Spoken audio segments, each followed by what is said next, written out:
Halo, apa kabar kalian semuanya? Balik lagi di vlog mingguan, vlog akhir minggu, FAM. Ya, balik lagi di vlog akhir minggu. Jadi minggu kemarin gue sudah melakukan apa aja, banyak hal. Kayak gue kemarin syuting buat endorsan IndiHome. Jadi sebetulnya ini kerjaan gue buat Reels kan gampang bikinnya. Nah, gue tuker value gue lewat YouTube. Karena kan Instagram yang followers 23.000 itu hilang. Sedih memang, tapi ya udahlah, kita mulai dari nol lagi. Ya, disuruh ulang lagi nggak apa-apa lah. Cuman masalahnya Instagram gue yang baru nih, yang followersnya masih 2.000, udah hampir hilang 3 kali nih. Gue nggak tahu gue salah apa, gue sama dunia ini. Gue nggak pernah gue menistakan agama gitu.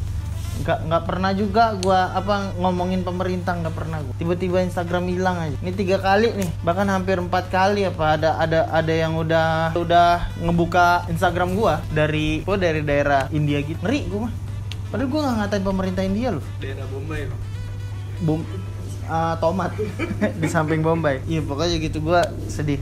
Jadi kemarin syuting buat IndiHome, terus gue beli a ring for something special in the next years. Terus sama udah gue nonton film MOB Fisico 100%. MOB Fisico apa tuh? Pokoknya itu anim itu sutradaranya atau yang nulisnya juga barengan sama One Punch Man. Jadi seorang anak yang lugu, anak yang polos, anak yang susah ngobrol satu sama lain, susah nimbrung sama orang lain, tapi punya kekuatan supranatural kayak gede banget. Dan kekuatannya itu dia tahan terus. Spesialnya adalah dia tuh tahu kalau kekuatannya gede, tapi dia nggak mau pamer. Pokoknya mental superhero Marvel lah, kayak Spider-Man dan lain-lain. Gokil tuh. Itu series yang gue tonton. Jadi gue udah nonton yang season 1, season 2. Nah, kemarin yang season 3. Ternyata raja terakhirnya diri dia sendiri. Gokil. Coba lu tonton. Abis itu gue nonton film Glass of Union. Union Glass. Ntar gue cek dulu. Ya Allah, wifi-nya parah amat. Ada yang download Windows ini. Linux. Set deh. Lemotnya sejadi-jadinya paket data gua.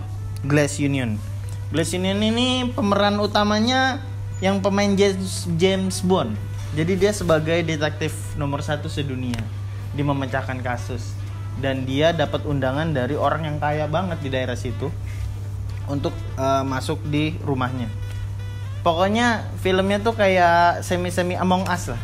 Siapa imposturnya. Dari awal tuh gue ngira-ngira dia pembunuhnya. Oh, ternyata dia pembunuhnya. Gitu lah pokoknya. Kita dibawa skema penasaran sehingga film itu seru banget. Dan film itu ngelangkahin Big Four-nya Indonesia. Jadi di Indonesia nomor 1 udah bukan Big Four lagi, tapi Glass Union.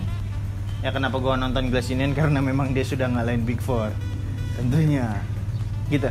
Kalau untuk film, kalau untuk buku gue belum selesai, tapi memang rasa malas itu harus dipecut sih. Insya Allah lah tahun 2023 bisa lah gue push lagi seminggu 1 buku. Karena kemarin tuh gue baca buku Poor Dad, Rich Dad, Poor Dad. Jadi dia memiliki 2 ayah, 1 ayah kandung, 1 ayah angkat. Nah, dua-duanya ini nih pekerja keras. Tapi yang Poor Dad ini bekerja keras untuk uang. Tapi yang Rich Dad bekerja keras agar uang menguangkan uangnya dia. Gitulah pokoknya lah. Gimana caranya agar uang itu bekerja untuk dia. Nah, kalau si Poor Dad ini kerja keras, dia bekerja untuk uang. Yang ini uang bekerja untuk dia. Pokoknya ini soal mindset bisnis di dunia yang sekarang ini. Bukunya bagus, tapi gue belum selesai, makanya gue nggak review panjang lebar. Berkesan minggu ini, berkesan kesabaran gue sih soal Instagram hilang. Ternyata gue masih sedih. Dari November, Desember 3 minggu gue bengong man. Gue kayak lupa makan, lupa tidur, lupa nama. Siapa gue? Ternyata hancur sekali ya Instagram hilang ya. Dengan orang-orang yang memang ada rezeki di situ, kayak endorse, terus juga apa sih namanya, media partner ya, bukan yang gue cuman upload doang, kan bukan endorse tuh. Endorse tuh kan kita buat ya kontennya, ngasih tahu kalau ini produk. Nah, ada lagi yang bukan endorse, namanya apa ya?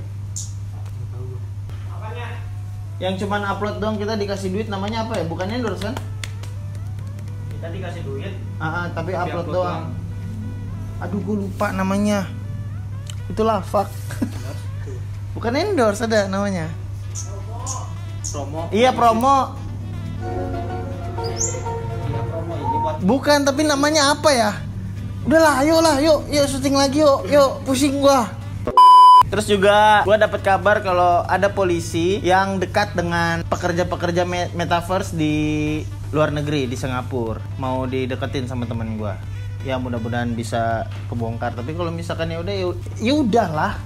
Kita mulai lagi dari 2000. Kita mulai lagi dari 2017. Jadi apa yang gue lakukan di 2017, 18, 19, 20, 21 tidak berfungsi.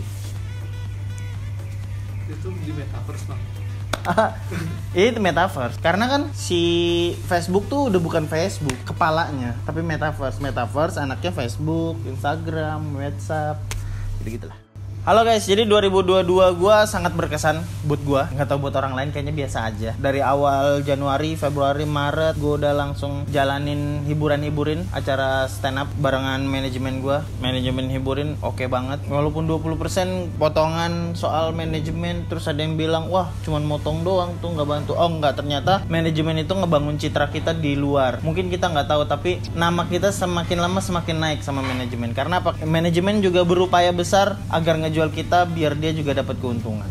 Jadi it's okay lah, potongan tuh it's okay untuk ngebangun komik. Dan juga gua bikin acara Sudah Lucu Belum. Jadi Sudah Lucu Belum ini awalnya ngomong Bang Oki.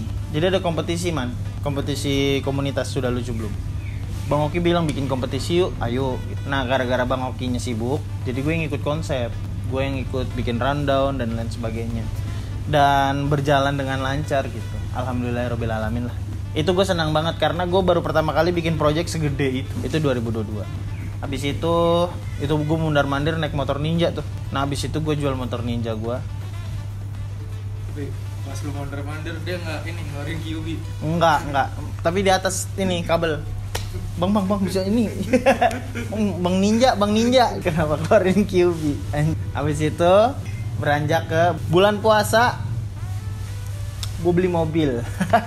Jadi mobil ini adalah Bang Zawin beli. Cuman dia ngerasa gue pengen deh Jupri punya mobil gitu. Jadi dia beli, terus dia langsung todong gue, nih mobil sini bayar setengah, sisanya terserah lu bayar berapa tahun. Ya udah, gue mah ya udah. Banyak orang yang bilang, itu mah mobil boleh dikasih Zawin, jangan lancang anjing. Itu gue beli. Memang nyicilnya sesuka gue, tapi gue beli ya, ini sembarangan loh. Abis itu mulai Juni, Juli. Nah Juni tuh gue udah bikin tour Chill Asia Tour di Malaysia. Seneng, animo masyarakatnya nikmat. Walaupun penontonnya memang 29, oke lah.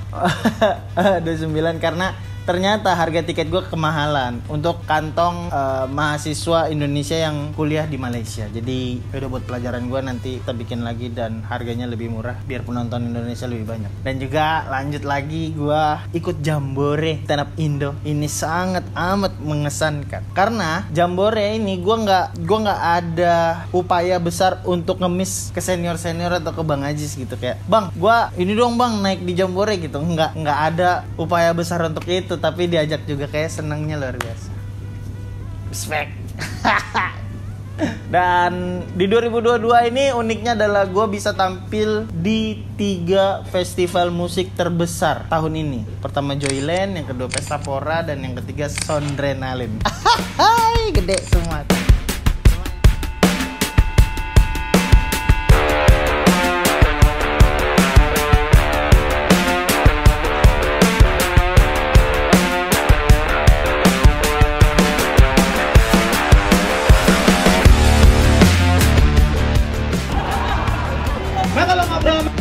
Minggir takut keluar bola biru. Lumayan lah. Dan gue punya set mateng tentang musik. Walaupun gue nggak suka musik, walaupun gue nggak suka nonton musik, tapi gue punya materi soal festival musik. Lucu sekali. Nonton ya di Chill Asia Tour Jakarta tanggal 14 Januari 2022. Itu aja yang spesial. Yang nggak spesialnya adalah gue nampil di Somasi. Dibayar 10 juta. Upload Minggu, Senin Instagram hilang. Ya Allah Om Ded followers 23.000 mah dibeli 10 juta. Jadi murah banget nampil. Udah mah gue gratis jatuhnya tuh. Aduh, astagfirullahaladzim. 2016 followers gue 2000. Sekarang 2000 lagi. Berarti kan gue mundur 6 tahun ke belakang dong.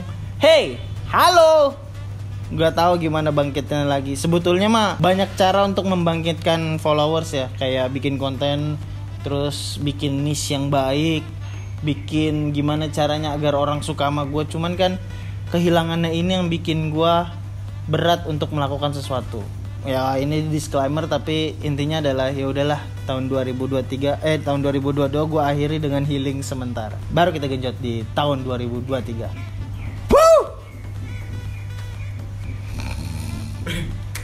Jangan tidur dong. Jadi pembelajaran yang gue dapat di 2022 adalah lebih sabar, lebih tenang. Gue juga sering mempelajari tentang stoik di YouTube, entah itu 1%, entah itu Ferry Irwandi dan lain sebagainya. Gue sadar bahwa dunia ini nggak selamanya punya kita, dan kita ini bukanlah tokoh utama di jalannya dunia ini. Jadi selalu aja pun kalau misalkan ada yang benci lu, kita nggak perlu benci balik, karena ketika kita membenci seorang haters, kotor hati, kotor, terus kerjaan jadi bad mood, males ngapa-ngapain karena kesel sama dunia. Santai aja. Yang kita nggak bisa ngerubah mindset orang terhadap kita, tapi kita bisa mengkontrol diri kita gimana cara merespon omongan orang ke kita. Misalkan kayak, tolol lu, ya udah besok gue belajar, udah kan berhenti kan. Jelek lu, ya udah gue pakai skincare. Iya tahu deh ganteng. Ya udah santai aja, nggak usah marah. Jelek lu, anjing lu.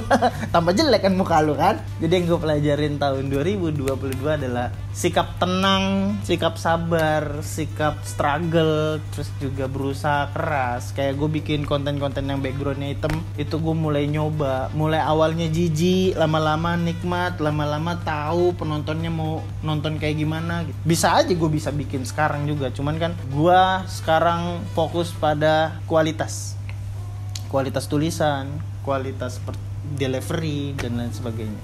Teman-teman bisa nonton TikTok gua, itu portofolio gua tentang apa sih namanya? Itu nama konten apa sih, Man? Namanya Sikat Jo gitu. Di tahun 2023. Mulai ini malam ini gua nulis, Januari kita sikat, kita bombardir dunia konten kreator. Ngeri banget. Kita aja pelajaran 2022. Ya kan? 2023 kan itu aja yang resolusi itu. Kak.